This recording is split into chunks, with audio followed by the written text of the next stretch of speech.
kedepannya bagi saya sebagai petani ataupun pengepul itu punya pendapat, oh berarti ke depan khususnya petani karet akan semakin maju dan akan meningkat penghasilannya dan ekonominya sedikit banyaknya ada tambahan kan gitu.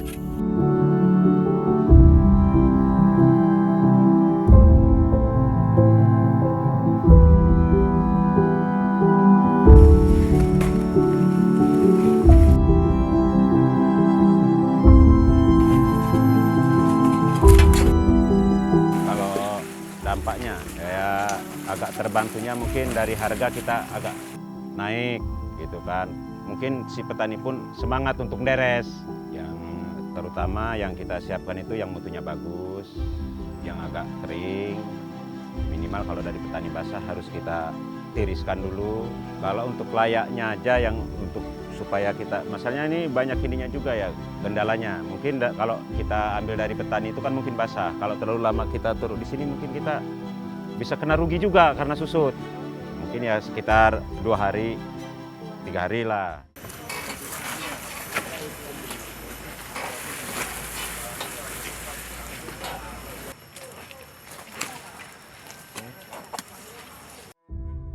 Ya alhamdulillah dengan adanya PUPR ini kita untuk sementara ini agak ya merasa terbantu lah gitu. Dan saya harapan kami semua untuk PUPR ini bisa bantu syukur-syukur seterusnya. Ya, agar petani karet kita terangkat gitu kan, entah dari petaninya, entah dari pengepulnya. Ya kadang-kadang mereka karena harganya murah itu kan agak sungkan, karena kalau ngederes itu kan minimal subuh kita berangkat ke kebun itu. Jadi masih mending kerja yang lain karena untuk ngederes itu kan nggak sesuai dengan penjualan. Nah dengan adanya PUPR ini mereka pun mungkin agak semangat lagi karena mengingat harga kan. Syukur-syukur bisa terus merangkak naik. Jadi semua juga kayak petani ke pengepul ini juga kita ada harapan kita juga bisa bantu petani juga.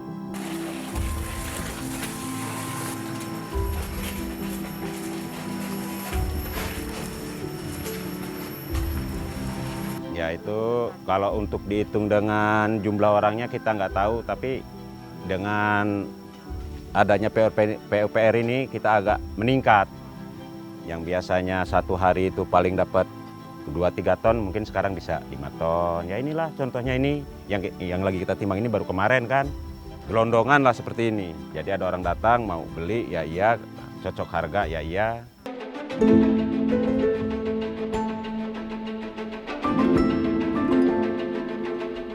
Indonesia merupakan salah satu negara produsen karet alam terbesar di dunia.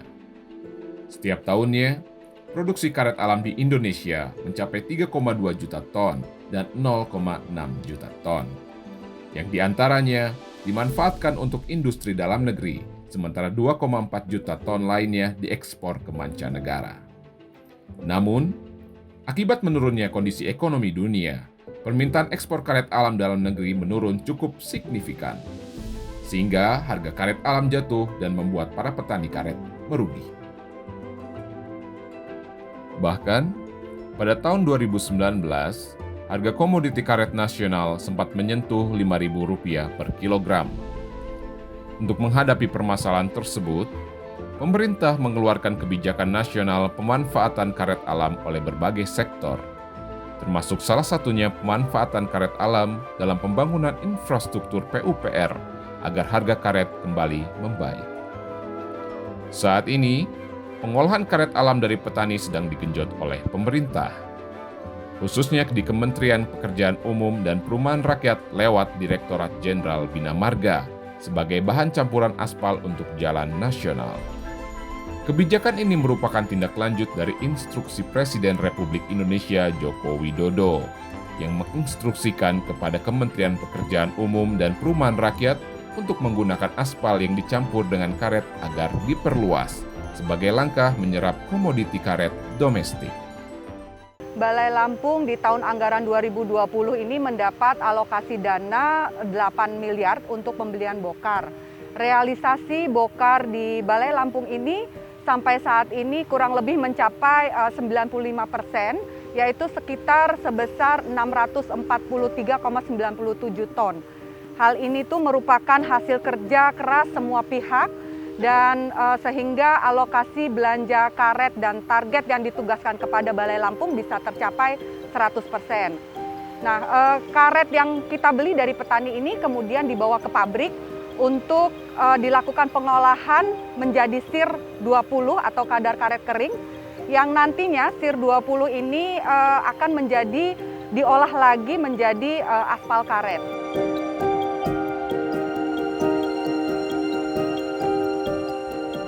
Di awal pandemi harga karet ini berkisaran sekitar Rp5.000 per kilo.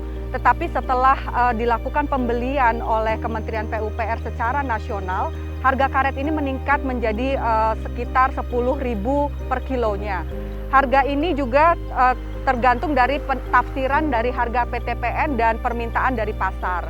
Sehingga kenaikan harga yang cukup signifikan sekitar 100% ini merupakan pencapaian positif dari harga karet di pasar nasional di tengah pemulihan ekonomi bangsa akibat pandemik ini.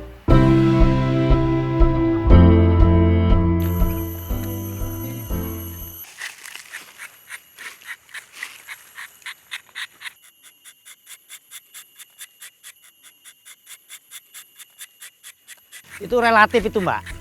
Relatif. Memang kalau memang batangnya yang baik, itu memang keluar karetnya itu agak lumayan deres. Itu rata-rata sekali nyadap itu kisaran 2 on lah. Tapi kalau yang batangnya yang mutu gitu loh. Gitu masalahnya kan rata-rata bisa satu mangkok itu, kadang-kadang lebih gitu loh. Kan gitu. Itu kalau rata-rata ini yang saya alami tapi loh, itu yang saya alami itu aku nderes itu kisaran 200 batang. Itu kalau sekali nderes itu ya alhamdulillah kalau pas musim tapi itu sampai 15 kilo. Kan gitu, 15 kilo satu deresan, bukan satu hari ya. Yang penting kan namanya kita nderes, yang penting kulit kan luka.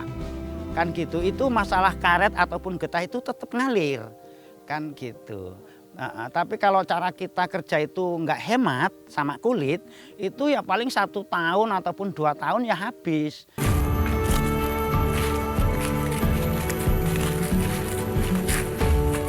Waduh ya sementara belum tahu kebenarannya, cuman informasinya sudah nyambung.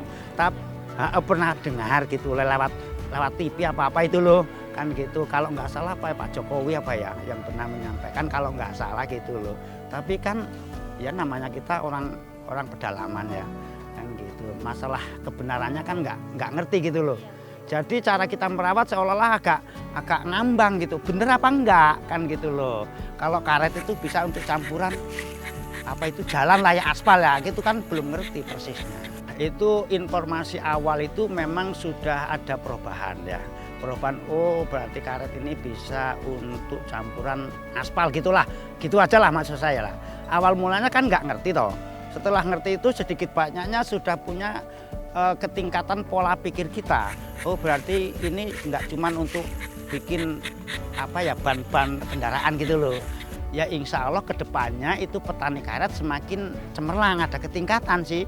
Masalahnya itu produknya bukan cuma satu aja kan gitu loh.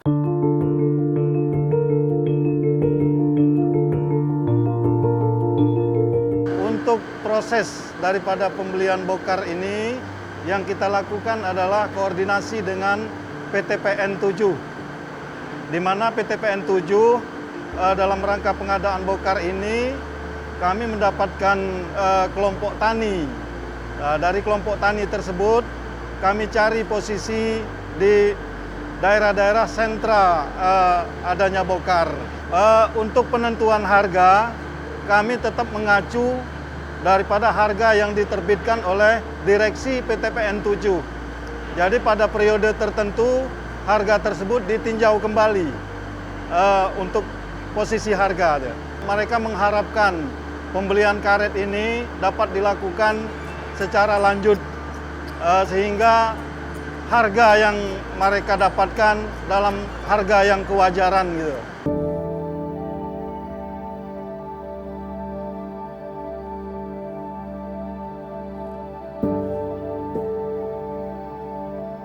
bahan olah karet yang bagus menurut aturan yang ada di PTPN 7, khususnya di unit Rejosari dan Pematang Kiwah ini adalah bahan baku olah karet yang bebas dari kontaminan. Kontaminan itu sendiri berupa dari plastik, tatal, tanah maupun pasir. Untuk langkah-langkah proses untuk menjadi SIR 20, pertama kali kita dari mulai penerimaan bahan baku olah karet. Di situ kita melakukan penyortiran dan pengambilan sampel untuk penentuan kadar karet kering atau K3. Nah, setelah proses pengambilan kita olah di pengolahan basah untuk awal ke proses tahap selanjutnya, itu proses pengeringan awal, yaitu dijemur di pre-drying. Setelah dari proses pengeringan awal atau dari pre-drying, remahan krep kita turunkan, baru kita membuat menjadi remahan yang kecil-kecil. Setelah itu kita proses ke dalam dryer atau pengeringan selanjutnya. Setelah keluar dari proses dryer, kita melakukan pengepresan yang dicetak menjadi bel, dalam bentuk bel, yang baru selanjutnya kita masukkan ke dalam proses packing atau pengepakan. Pengerjaan sendiri kita membutuhkan waktu paling cepat itu 15 hari mulai dari awal kita menerima sampai kepada kita menjadi SIR 20, karena kita umur krep mulai dari terima itu diolah menjadi krep itu kita jemur selama 14 hari minimal.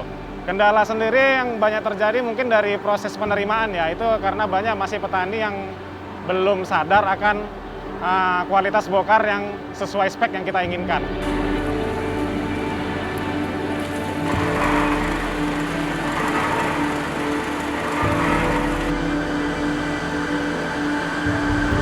Nah, untuk menanggulangi permasalahan kontaminan, kita melakukan penyortiran, tahap penyortiran. Jadi yang bahan olah karet yang tidak sesuai spek akan kita sortir, terus kita kembalikan ke pemiliknya atau ke petani.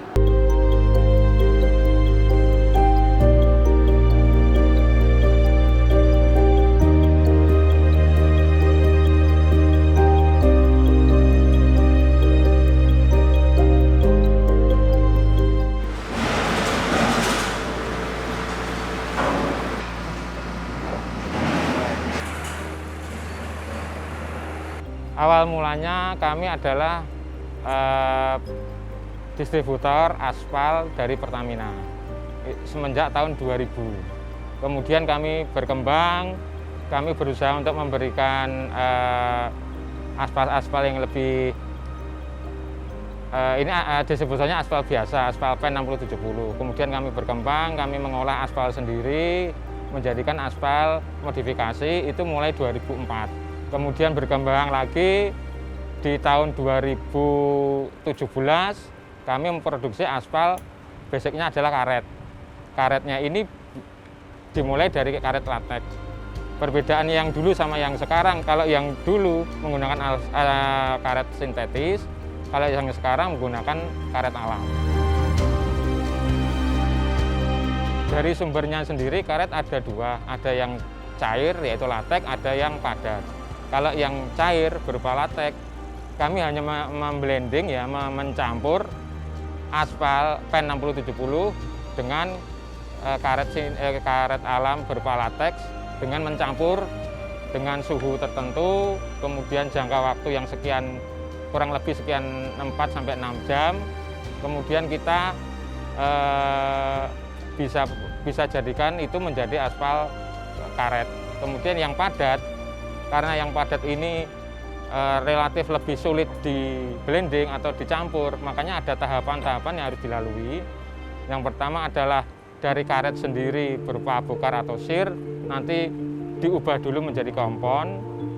Dengan kompon itu ada berbagai tambahan aditif yang bisa memastikan atau menjadikan karet ini agak lebih lama.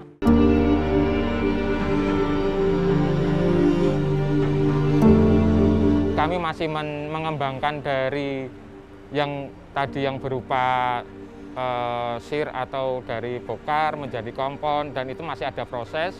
Kami berusaha untuk menjadikan karet alam ini bisa untuk menyaingi lah, atau mungkin mempunyai sama kualitasnya dengan karet aspal karet sintetis. Pertama, sebelum kita mulai formulasi, kita ambil sampel aspalnya dari aspal Pertamina. Kita cek dulu propertinya. Misalkan propertinya itu PEN, TRB, mungkin viskositas. Kemudian kalau udah ketemu, kita ambil kurang lebih 500 gram untuk formulasi kita. Terus kita panasi dengan temperatur 140 sampai 160 derajat. Kemudian mesin kita nyalain, kita mixing, tunggu berapa saat. Kemudian kalau sudah temperatur sudah tercapai dengan suhu tersebut, karet yang udah ditimbang itu kadarnya sekian persen akan kita masukkan.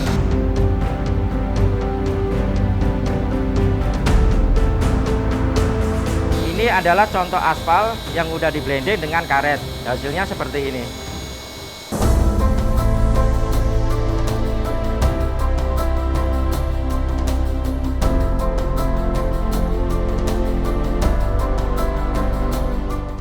Yang melatar belakangnya adalah semenjak 2011 sampai 2019 itu harga produk karet ya utamanya bokar itu menurun sekitar 64%. Jadi petani-petani kita terutama yang tinggal di desa-desa itu mengalami kesulitan ekonomi dengan harga karet yang terus menurun. Nah, 2019 itu akhirnya ya pemerintah dalam hal ini Pak Menteri kita itu mencanangkan program untuk membeli produk karet rakyat berupa bokar. Nah, di 2020 ini juga program itu berlangsung. Tahun ini itu ada 120 miliar. Kalau di Sumatera 9 provinsi, dari Aceh sampai ke Lampung, kecuali Bangka Belitung dan Kepulauan Riau. Nah, sementara di Kalimantan ada 4 provinsi, yaitu Kalimantan Selatan, Kalimantan Barat, Kalimantan Tengah, dan Kalimantan Timur.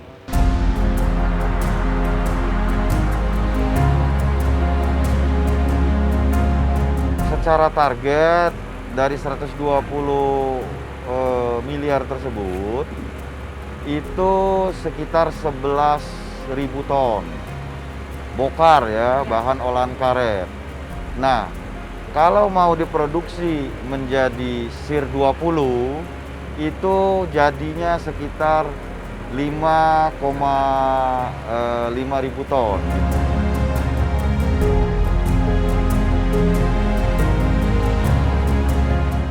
Ya, karena instruksinya itu beli ke petani ya, tentu yang dibeli itu bokar, bahan olahan karet rakyat.